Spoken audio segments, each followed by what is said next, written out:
Hello, Leo Pride, and welcome to August 2020. Happy birthday to all the August Leos out there, and also the July Leos too. I'm an August Leo, and yeah, this is such an interesting time of year, and pretty powerful in the context of this year as a collective. This Leo season is important and helpful, and it's a medicine to the soul that we need to kind of counterbalance some of the intensity going on over in Capricorn and Aquarius, the intensity going on in Taurus, all of these other things that are going on. There's not a lot of pressure on Leo as an energy this year. There aren't big heavy transits happening in Leo, which means that there is a sense of clarity and perspective that comes when we connect with this energy. And I think we can all benefit from a little fire in the sky, a little playfulness, and a little of the crisp clarity that comes with Leo energy. Both the Sun and Mercury are moving through Leo this month. And yeah, I have a really specific message before we get into the specific planets and into the cards that I want to share with you before we begin. There is this sense that Leos this year, it's been really interesting. There has been a transformational process. There always is. It never stops, right? But this year's been really interesting in the way the understanding has come about. It has been, in some ways, some of the changes that have been occurring, you didn't even know were occurring, right? It's kind of like you thought you understand how you were changing, but then you're realizing, oh, I thought it was about this thing over here, but now that I'm here in August, I'm understanding that actually this is how I've been changing. Oh. Okay, oh, this is the landscape. That's the feeling I get about August, is this kind of thing where you realize you've morphed and changed in ways you didn't even know. You weren't cognizant completely of how it was shifting you, of how it was feeling different, right? And that's a good thing. It's not like it's this terrible, oh my God, I can't believe this is happening to me. But it's more of just a deeper understanding of exactly what it is that has shifted. And what I will say about working with this, it's a new solar year for many of us at this time. It's a new beginning. It's always kind of that check-in point whenever the sun's in our sign.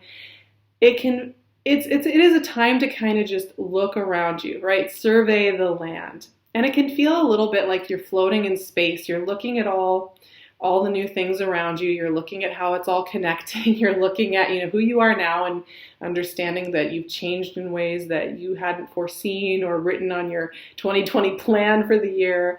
And you're working with that. And you're having to find ways to relate to this world as it is now, relate to yourself as it is now, to relate to how you even do small, detailed things now. Sometimes we've really changed a lot, even something like the way we make our tea in the morning or the way we interact with people can change in these really subtle, interesting ways where suddenly you realize there isn't some this is who I am way of doing things, and that you can play with who you are, and that as you change on a deeper soulful level, you also change in the way that you do things in the world. And I think you may be noticing some of these themes coming up this month. And there's some great illuminations going on generally in the process. We have that full moon in an opposing sign of Aquarius on August 3rd. I'll start to shuffle here. I'm looking forward to the Aquarius full moon. It always gives me new energy, new information, new ways of seeing, new ways of understanding. And Aquarius, that full moon in Aquarius definitely wants us to see with fresh eyes. So right away, we're getting into it. We also have Venus moving through Cancer, neighboring sign of Cancer, 12th house energy, very spiritual, very deep, very loving. A lot of your answers around what you love and value are coming from behind the scenes. So very important to be listening in there a little bit. Great time to practice into both Moon and Venus practices this month. We also have the new moon in Leo on August 18th, 19th, right around my birthday. Very exciting. Fresh starts for me. And then, of course, we have Virgo season beginning. And as we move into Virgo season, Four of Swords. Yes, reflection is important right now. Yeah. I'm kind of a big fan of Four of Swords, I'll be honest. Knight of Wands. I love it. As we move into Virgo season, we're moving into that second house, self-love, abundance, value, what we really value, right? How we show up in this physical being of who we are. So, I feel like we get through Leo season, and then what happens is the next step is to keep enriching that process, right? So we started a new solar year, you keep enriching that process, and you keep adding on layers of understanding. So there's a richness and a deepness to this month. That is, it's like eating one of those honey cakes. If you ever had, there's some really beautiful honey cakes in the world that are just like soaked in honey, and you take a bite and it's so rich. You don't need to eat like 10 slices. You can have one small slice and just be tasting and savoring that flavor. The world, oh yeah, baby, I'm loving this. There is a sense of rebirth this month with the energies going on. There is a sense of there being, and it's not like the rebirth that sometimes happens when we go through kind of a dark night of the soul or a shock to the system or some of those more traumatic ways of going through the underworld. It's a little bit more of like just opening your eyes to different lights. Nine of Wands. You gotta have a little caution thrown into the mix, don't we? Can't avoid, with all that growth, it's like, am I allowed to be here? Am I allowed to do this? And Ace of Cups. Oh, that is so sweet. That just made me melt a little bit to see Ace of Cups there. Okay, I'm loving this energy though, truly. Speaking of rebirth, speaking of expansion into the next thing, we're always riding this wave that just keeps going. We keep seeing new vistas and we keep seeing new ways of doing things. It never really stops. Okay, we're starting right off the bat with the Four of Swords, which I sometimes like to call the nap card. A lot of people are like, oh my God, isn't he dead in a crypt somewhere? But the symbolism here really is about integration and rest, right? And it is about listening deeply without feeling you have to be moving around in order to enrich or better yourself. I think the beginning of this month with the full moon and that point of reflection and seeing, it's a great time to just get a lay of the land. Right? Relating to your world in new ways. So just kind of mapping it out. If you had just gotten off a boat in a new place, you're going to take a second to look around at you and just feel it, hear it, taste it, touch it. Take a moment. It's okay. Because there's a busyness about this month. Both Sun's moving through Leo, Mercury is moving through Leo. These things, they're very symbiotic for you. There's a lot of symbiotic energy here playing with you, curious with you, wanting to, get things moving in that Leo way that's a little bit familiar and a little bit more comfortable maybe than some of the other ways we've been having to do things in recent months. Here we are in Leo ways. I will say that, right? Knight of Wands. Oh, just going in there, getting in there and trying and seeing what happens, right? Of course, you could have energy coming through that's very quick moving. Maybe, you make a quick friend or you make a quick connection. They kind of come up and light something up in you and they're moving again, right? Or you may have an experience like that or a learning curve like that. Knight of Wands comes in to revitalize something. It comes in to light something up in us and have us moving forward. It's not about cautiously thinking about the pros and the cons and is it right for me? And maybe I'm allowed to do it, but maybe I'm not. Let me overthink it a little bit before I do anything. Knight of Wands is like, do you want to do it or not? Sure, let's go for it. So there's a kind of wild freedom. And I think about the childlike nature of the Leo energy, right? Leo is tied to children, to play, to creativity. And that part of Leo's, even with the fixed sign energy, is so much about just seeing what happens if you try. And I think this month is actually really important in that way. You're in a new landscape. You got to just try something. You got to let go of like any idea of you needing to be perfect or needing to put on a good show or needing to be a certain role. Knight of Wands is not about that. And in conjunction with that, we've got this World card. to me, the order that they come in is really interesting because it's like the more you let yourself just go and try and play and splash around, the more you're going to see this new landscape, the more you're going to be allowed access to who you really are, the more you're going to be allowed access to what it really is going on now and moving forward. And I don't know, this does take courage. This does take courage. It takes vulnerability. It takes trying and sometimes feeling like, that wasn't like that wasn't my favorite moment. And then sometimes trying and being like, that was amazing. It takes a kind of audacious intensity. But here's the thing, you all. One thing I've been noticing with Leos is there has been so much healing and growth. I'm so impressed with the Leo clan. The last few years has just been so amazing to watch go from, kind of plugging into things that no longer serve to really not, and just simplifying and coming into a greater peace and harmony with everything going on. It's been so cool to watch. But there's also been something that I think has been happening with Leos is that, okay, we're not going for the painful repeats over and over again, but we're also maybe not letting ourselves, and I'm not speaking for everybody here, be our full, big, bright, bold, brilliant, sun-ruled Leo self. And a big, bright, bold Leo that is feeling really calm and centered and has no problem just going out there and taking up a little bit of space or trying something out, right? And has that, it's a confidence that's really authentic. And it's okay to trust more into that at this time. It's okay to lean more into that.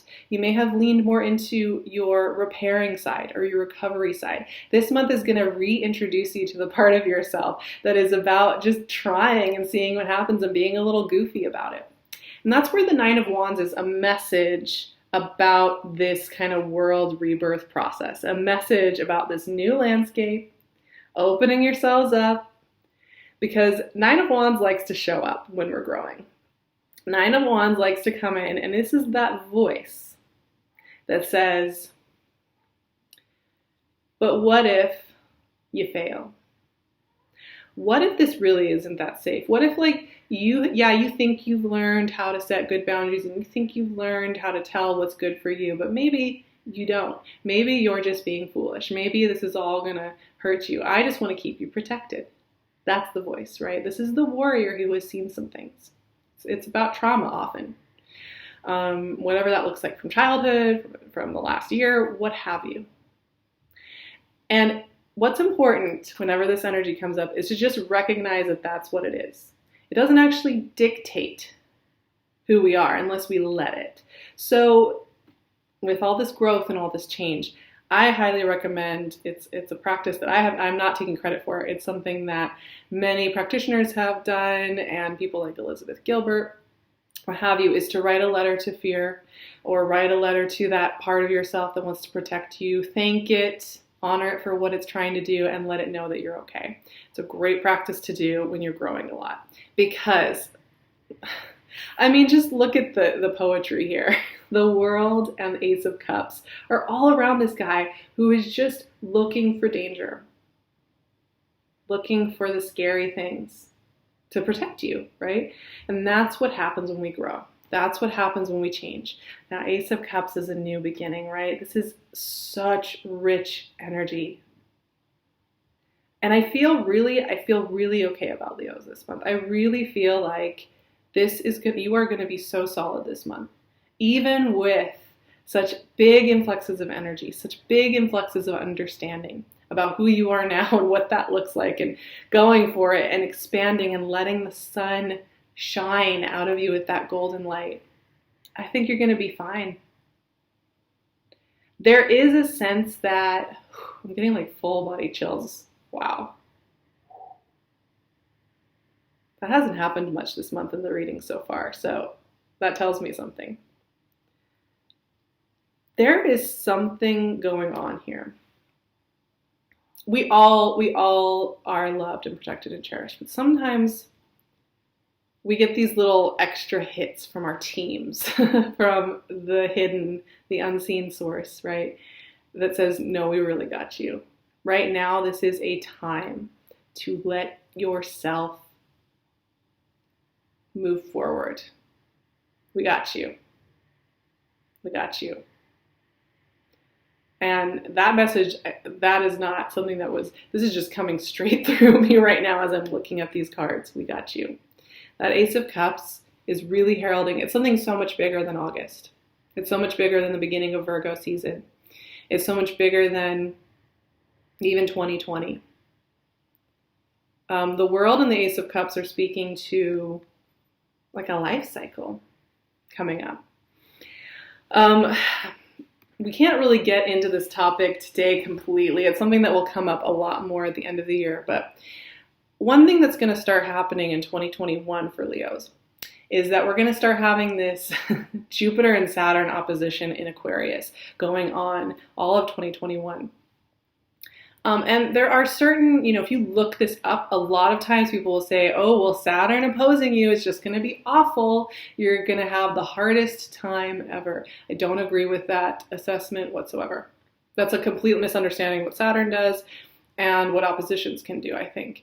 It's good to be aware of it. However, Saturn in Aquarius is going to be a very interesting time for Leos. And it has the potential for you to build things that you really, really love and that really serve you. And if you have been paying attention to your journey and you have been growing into a fully empowered part of yourself, you're going to be finding that there is immense support for you to keep building that.